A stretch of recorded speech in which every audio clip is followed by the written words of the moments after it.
रमज़ान में अगर आप लोगों ने मेहमानों का दिल जीतना है या ईद ट्रॉली पर मेहमानों की वाह हासिल करनी है तो इस फ्रूट चाट को ज़रूर ट्राई कीजिएगा। यकीनन आप लोगों की वाह हो जाएगी। और रमज़ान इफ्तार पार्टी में जब आप लोग इसको बनाएंगे तो फिर आप लोगों की ऐसी तारीफ़ होगी कि आप लोगों का दिल खुश हो जाएगा। तो चलें फिर वीडियो को स्टार्ट करते हैं, मगर उससे पहले आप सबसे रिक्वेस्ट है, वीडियो पर नए आए हैं तो वीडियो को लाइक कर दीजिएगा, चैनल को सब्सक्राइब कर दीजिएगा और साथ में बेल आइकन को दबाना मत भूलिएगा। इस तरह से मेरी हर नई आने वाली वीडियो सबसे पहले आपको मिलेगी।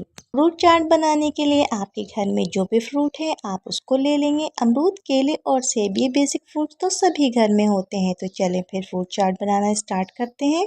एक खूबसूरत सी बाउल के अंदर हम 2 केले कट करके डालेंगे, 2 अमरूद कट करके डालेंगे। इस तरह से छोटे छोटे से क्यूब्स में कट करना है। 2 सेब हमने ले लिए, उसको भी इस तरह से छोटे छोटे क्यूब्स में कट कर लिए। अगर आपके मेहमान ज़्यादा आ गए और आपने फ्रूट चाट की क्वांटिटी को डबल करनी है तो आप लोगों ने खरबूजे को भी ऐड कर देना है। छोटे छोटे से क्यूब्स में कट कर दें और फ्रूट चाट में ऐड कर दें। शुगर आप लोग अपने टेस्ट के मुताबिक ऐड करेंगे, जितना कम या ज़्यादा करना हो। उसके बाद क्रीम 1 प्याली ले लेंगे, उसको अच्छी तरह से फेंट लेंगे और ऐड कर देंगे। ऊपर से स्ट्रॉबेरी को जिस तरह से चाहे कट कर दें और सजा दें। साथ में हमने बादाम ऐड कर दिए, आप लोग चाहे तो पिस्ते भी ऐड कर सकते हैं। मैंने सिंपल डेयरी वाली क्रीम यूज़ की है, आप लोग चाहे तो पैकेट वाली भी यूज़ कर सकते हैं। मैंने कोई व्हिपिंग क्रीम यूज़ नहीं की। कोई मुश्किल नहीं है इस क्रीमी फ्रूट चाट को बनाना, बहुत ही ईजी और सिंपल सी ये रेसिपी है, घर की चीज़ों से बनने वाली। तो इसके इफ्तार में ज़रूर ट्राई कीजिएगा और इफ्तार पार्टी में बनाना तो मत भूलिएगा। वीडियो अच्छी लगी हो तो लाइक कर दीजिएगा और अगर चैनल पर नए हैं तो चैनल को सब्सक्राइब भी कर दीजिएगा। फ्रेंड्स एंड फैमिली में शेयर करना मत भूलिएगा। साथ में एक बहुत प्यारा सा कमेंट कर दीजिएगा।